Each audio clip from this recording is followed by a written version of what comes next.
यूहन्ना ने जब गुनाहों की माफ़ी के बपतिस्मे का ऐलान किया तो सब लोग गुनाहों की माफ़ी के बपतिस्मा के लिए उसके पास आए। तो अब सवाल ये किया जाता है कि यीशु मसीह भी उसके पास आए, तो यीशु मसीह क्या गुनाहों की माफ़ी के बपतिस्मा के लिए उसके पास आए? तो इसके लिए मेरा ख़्याल है कि हम यरदन पर चले जाते हैं, जहाँ ये बपतिस्मा की सेरेमनी हो रही थी। तो वहाँ मैथ्यू 3 मत्ती 3 के मुताबिक यूहन्ना ने जब बहुत से फरीसियों और सदूकियों को अपने पास आते देखा तो उसने कहा, इस सांप के बच्चों, तुम्हें किसने जता दिया कि आने वाले गज़ब से भागो? पस तौबा के मुआफ़िक फल लाओ और अपने दिलों में ये कहने का ख्याल ना करो कि हम इब्राहिम की औलाद हैं। खुदा अगर चाहता तो इब्राहिम के लिए पत्थरों से भी औलाद पैदा कर सकता था। यहूदी ये समझते थे कि हम इब्राहिम इसहाक की औलाद हैं, इसलिए हमें बपतिस्मा की ज़रूरत नहीं है, बपतिस्मा की ज़रूरत सिर्फ़ गैर कौमों को है। लेकिन यूहन्ना ने उन्हें बताया कि इस नस्ल से होते हुए भी आपको गुनाह से बाज रहने की ज़रूरत है और बपतिस्मा की अपने गुनाहों से माफ़ी के लिए अपने बपतिस्मा की ज़रूरत है। और दूसरी साइड पे जब यीशु मसीह उसके पास आए हैं ना बपतिस्मा लेने के लिए, तो यीशु मसीह के साथ उसकी क्या बातचीत हुई है? यीशु मसीह से उसने कहा कि मैं तो खुद तुझसे बपतिस्मा लेने का मोहताज हूँ। यानी वक्त का नबी होते हुए वो इस बात का इजहार कर रहा है कि तेरी ज़ात के सामने, तेरे सामने तो मैं खुद अपने आप को गुनाहगार महसूस करता हूँ। तू तो इस कदर पाक है, तू तो खुदा जैसा पाक है, मैं तो तेरे सामने नबी होते हुए अपने आप को गुनाहगार महसूस कर रहा हूँ।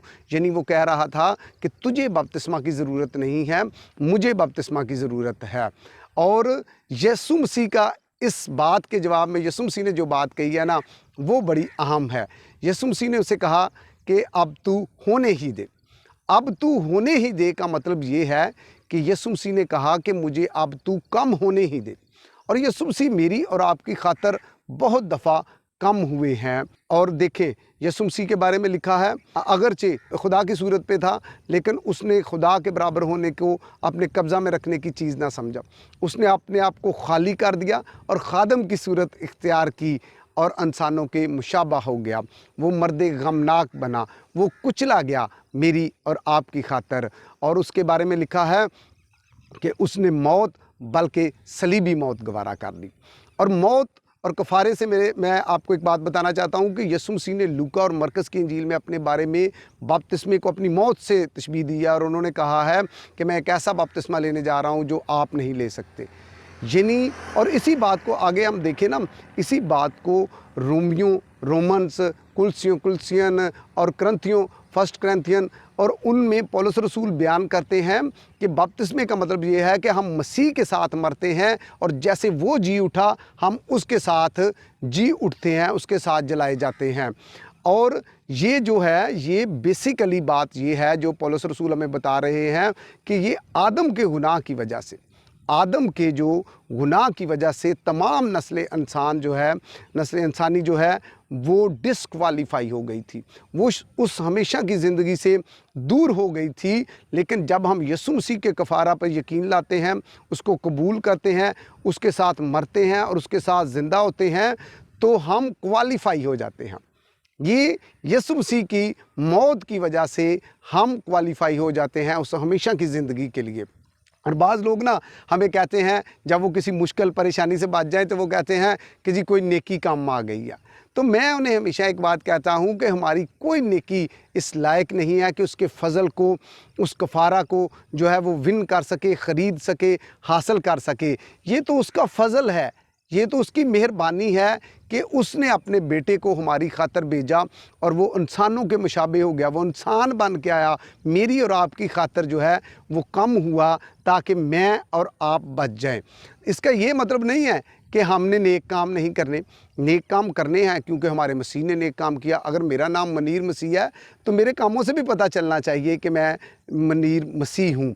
यानी अपनी निजात के इज़हार के लिए हमने नेक काम करने हैं। हमारे रहबर रहनुमा यीशु मसीह ने नेक काम किए, उसने लोगों की मदद की, उसने लोगों पे तरस खाया, इसलिए हमने भी ये काम करने हैं। इसलिए आदम के गुनाह की वजह से जो हम डिस्क्वालीफाई हो गए थे, ये बपतिस्मा जो है ये इस बात का भी इजहार है कि हम यीशु मसीह के कफ़ारा की वजह से जो है हम वो क्वालीफाई होते हैं। दूसरी बात ये है कि ये जो बपतिस्मा की सेरेमनी हो रही है ना, ये बेसिकली यीशु मसीह की मखसूसियत है। یہ یسوع مسیح کی مخصوصیت ہو رہی ہے، کیونکہ دیکھیں پہلے پرانے عہد نامے میں ہم دیکھتے ہیں کہ نبیوں بادشاہوں کو جو ہے وہ تیل سے مسح کیا جاتا تھا جو روح القدس کی علامت ہوتا تھا، لیکن یہ جو تقریب ہو رہی ہے یسوع مسیح کے بپتسمہ کی، یہاں روح القدس ڈائریکٹ نازل ہوا ہے، اور یوحنا اس کے بارے میں کہتا ہے کہ خدا نے مجھ سے کہا تھا کہ جس پر تو روح کو اترتے اور ٹھہرتے دیکھے وہی روح القدس سے بپتسمہ دینے والا ہے۔ اور پھر اس بپتسمے کی سیرمنی کے وقت آسمان سے یہ آواز آئی ہے کہ یہ میرا پیارا بیٹا ہے جس سے میں خوش ہوں۔ یسوع مسیح کو بتانے کے لیے یہ آواز نہیں تھی آئی، بلکہ یہ یوحنا اور وہاں جو موجود اسرائیلی تھے، وہاں جو موجود لوگ تھے، ان کے سامنے یہ ڈکلیئر کرنا تھا، یہ اعلان کرنا تھا کہ یہ خدا کا بیٹا ہے، یعنی یہ خدا ہے، یہ اسرائیل کی امید ہے۔ اس لیے یہ بپتسمہ کی سیرمنی ہو رہی تھی۔ اس لیے یسوع مسیح نے گناہوں کی معافی کے لیے بپتسمہ نہیں لیا، بلکہ گناہ گاروں کے لیے اس نے جو ہے یہ بپتسمہ لیا ہے۔ یہ اعلان ہے اس کی خدمت کا۔ اور جس عمر میں یسوع مسیح ادھر آئے ہیں وہ 30 سال کی عمر ہے۔ تو یسوع مسیح اچانک نہیں کہ دریائے یردن پہ ادھر رش لگا ہوا ہے اور یسوع مسیح بھی ادھر آ گئے ہیں، یہ نہیں ہوا۔ یسوع مسیح ارادتاً گھر سے اس بپتسمے کی سیرمنی کے لیے گھر سے نکلے ہیں۔ دیکھیں یسوع مسیح ناصرت سے جہاں ان کا بچپن گزرا ہے، وہاں سے وہ تقریباً 70 میل 112 کلومیٹر 112 کلومیٹر کا سفر طے کر کے وہ یردن کے کنارے پہ آئے ہیں بپتسمہ کے لیے، اور یہ 30 سال کی عمر ہے۔ اور گنتی نمبرز 4 کے مطابق جو ہے نا، یہ اس عمر میں لاویوں کو مخصوص کیا جاتا تھا، اور جینیسس 41 پیدائش کے مطابق اس عمر میں یوسف جو ہے وہ سرفراز ہو کے فرعون کے سامنے پیش ہوا، اور یہی 30 سال کی عمر میں جو ہے وہ دوسرا سیمول کے مطابق جو ہے وہ داؤد مسح ہوا اور سلطنت کرنے لگا۔ یعنی یسوع مسیح ارادتاً اس بات کو ڈکلیئر کروانے کے لیے، اس بات کا اعلان کرنے کے لیے، اس تحریک کا آغاز کرنے کے لیے کہ میں اس طرح کی موت آپ کے لیے مرنے والا ہوں، تاکہ آپ جو ڈسکوالیفائی تھی نسل انسانی، وہ کوالیفائی ہو جائے، وہ اس قابل ہو جائے کہ وہ ہمیشہ کی زندگی کو حاصل کر لے۔ یسوع مسیح میرا اور آپ سب کا حامی و ناصر ہو۔